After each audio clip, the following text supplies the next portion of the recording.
When Nathaniel Kalloch heads out onto the ice, he has to tread more carefully. Global warming long ago reached his northern town of Resolute, and this year the ice is melting even faster.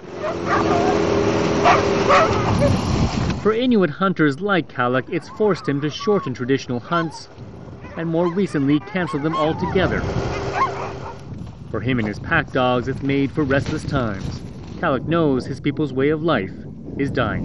Right now we don't have very much ice to play around with. We like the big ice. Just a few kilometers out of town, we see where the ice is breaking up, far too early in the season. For generations, the Inuit of Resolute could travel hundreds of kilometers over unbroken ice in the wintertime.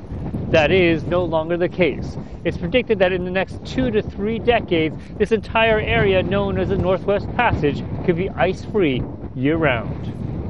And so the small community of Resolute has become the launching point for scientists trying to better understand the changing Arctic. With sudden blizzards common, the logistics of working and surviving extreme conditions can be daunting. It's pretty much around 20 degrees below during daytime. Are you able to get snow for water? High winds have kept the support crew of a group known as the CATLIN Arctic Survey from flying supplies to scientists working on the ice. I mean, it's a massive challenge, and getting it all sorted from or into one place onto the Arctic Ocean is, well... Wayne Davidson has lived through it all. He's spent 25 years in Resolute studying the shift in Arctic weather by calculating the size of the sun at dusk. More often than not, it looks like this. He says he can tell how quickly the North is warming. It's getting bigger, gradually bigger. It means it's getting warmer, and the Arctic is where it's happening. With the weather having cleared, the Catlin team is off, helping to push the boundaries of polar research.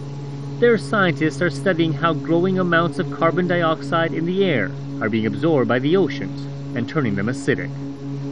It matters because if there are changes to the marine life as a result of the acidification of the ocean, then it could have consequences right the way up through the food chain and ultimately to us as human beings.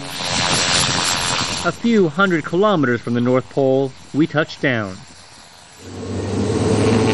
There couldn't be a more remote and inhospitable environment. Some of the researchers will spend 2 months in sub-zero conditions, hoping to find more clues to better understand what is happening in this fast-changing world. Steve Chao, Al Jazeera, in the Canadian Arctic.